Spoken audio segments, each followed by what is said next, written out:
Actually, ito laging tanong ng mga tao. Underpower pa ang Prado 250. Tara, doon tayo.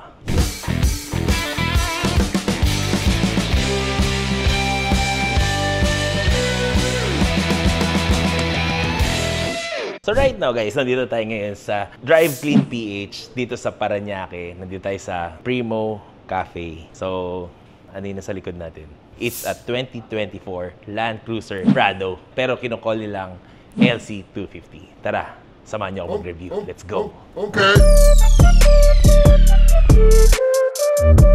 Ang masabi ko sa overall looks ng Prado is sobrang kanto-kanto niya. Parang ano pa rin siya eh, parang yung mga FJ natin na boxy. Though yung US version, parang mas malaki yung yung fenders niya. Ang gulong niya is 265/60/20 paired with alloy rims ng Toyota. Tignan niyo yung may kamukha ba to? May kamukha ba to sa mga previous na naalala yung kotse? I think yes, kasi as you know me, nag-umpisa tayo sa FJ. Almost the same siya sa FJ, guys. They have 3 color variants, guys. The white, pearl mica, avant-garde gray, and the black mica. It has a disc brake, guys. I think yung suspension niya, double wishbone, guys. So guys, with the headlight, mapapansin mo, singkit to. Yung iba na sa US, bilog. Ayun yung mga hybrid. Ito naman kasi, ito yung gas version. And same with the diesel version, ganito din. But I don't know why, bakit same siya ng grills ng lumang Prado. Yung mga bagong Prado kasi, usually may Toyota badge na nakasulat dito sa harap. Pero ito, Toyota logo pa rin. Tara, tignan natin yung inside the hood. Oop! So wala siyang guys, hood damper. Tara, lapit kayo. Itong makina niya, it's a 2.4 4-cylinder gas, 8 transmission. Actually, nagulat ako when I opened the hood. Wala yung dating cover niya na with the V6, V8, ganyan. No, okay naman, pero iba pa rin pag malinis tignan. Actually, napansin ko wala to, nawala yung cover niya, heat exchanger. Napansin ko lang dito sa Prado, parang it's more on parang FJ siya. Maganda siya pagka inayusan. Ayan, kulang ng mags, kailangan mo i-lift, lagyan mo ng heat exchanger. So guys, tara, pasok tayo. Iyon. Guys, ito maganda. Kita mo, for the 510, maluwag pa. Pero kung gusto mong paiatras, ng sagad. Yan So, powered by electronic seats, guys, ang harap. Passenger and driver side. Bilog na yung mga aircon vents. Laki ng digital screen. Same with, parang LC300 na rin. Parang mini LC300. Pero magkaiba sila ng variant, guys. Kumbaga, parang may mga design siya na nakuha doon. May design na nakuha dito. Meron na doon siya mga USB-C, wireless charging. Yan, may cool box tayo sa gitna. And we have the sunroof. So, tara! Punta naman tayo sa likod. So, nandito naman tayo sa likod. Though nakasagad yung harap, ayan comfortable pa rin naman tayo.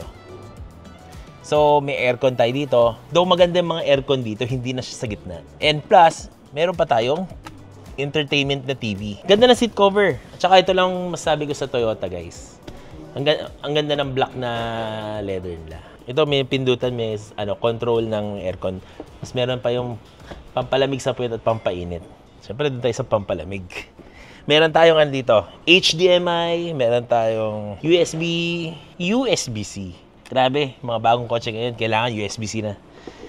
Let's go. Sabay pinindot sa keyboard. Ayaw yun. Meron. Oh, sabi sa'yo, meron eh. Hirap hanapin. Oh. Sa part na review mo yan.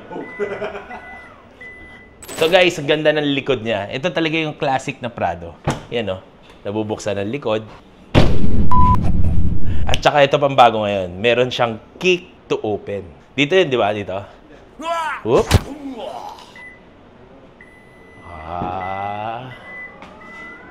Oop. Sorry. Kailangan natin magpapayat. Tumama yung tiyan natin doon, guys. Maluwag. Kasya ba ako dito? Yan. Automatic na rin yung seat nito. Ito. So, kailangan muna siyang ibaba muna doon. Ang galing, may charger na rin pala dito sa likod. Ito, may mga charger sa likod. USB-C. So, yun yung binayaran mo sa 4.8 million. Damn! So guys, itong gusto ko sa Prado na to. Patayo, para siyang kamukha ng Jetour. Di ba lang? Oh, hindi naman ito sponsored eh. LED tail light with the rear fog light. Ano siya, boxy talaga. Parang FJ Cruiser na 5-door. Oh, musta ang buhay-buhay? So, let's have a recap, guys. Ang dami nagtatanong na kung worth it ba tong Prado na to. For me lang naman, personal opinion. May kanya-kanya naman tayong opinion. May kanya-kanya tayong taste, like sa pagkain. Worth it siya, wala pa akong LC300. Actually, magkakaiba sila ng characteristics ng LC300 at LC250. Is it worth it ba? Yes. Kung makukuha ko siya ng SRP, parang to, nakuha lang to ng SRP. Ay, sorry. Pwede ba yun? Ang overall ng Prado, for me, kung bibili ka ba o hindi, tayo na, conscious talaga. Okay.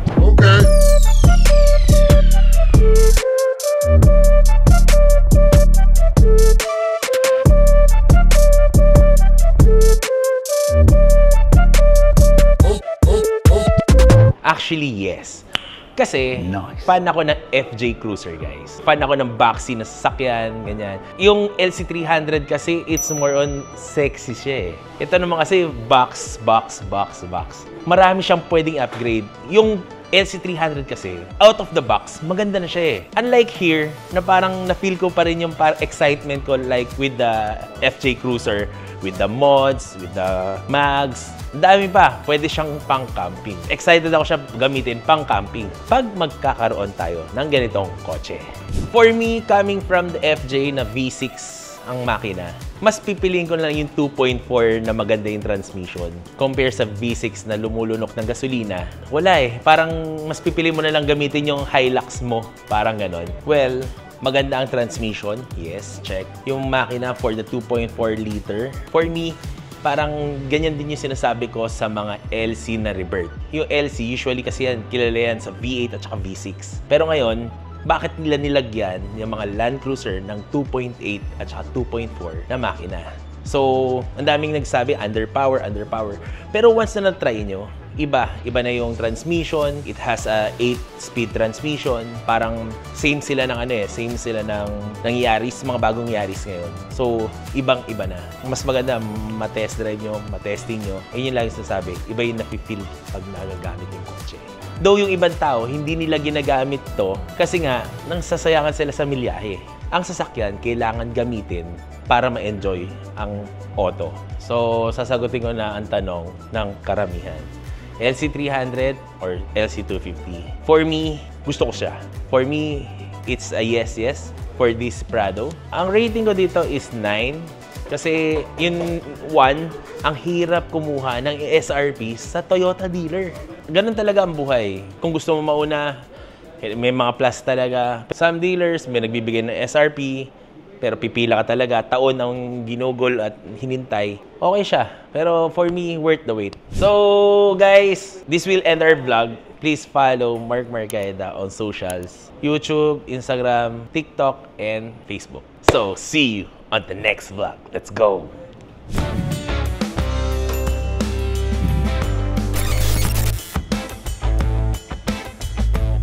Buti na lang to, SRP nakuha sa Toyota.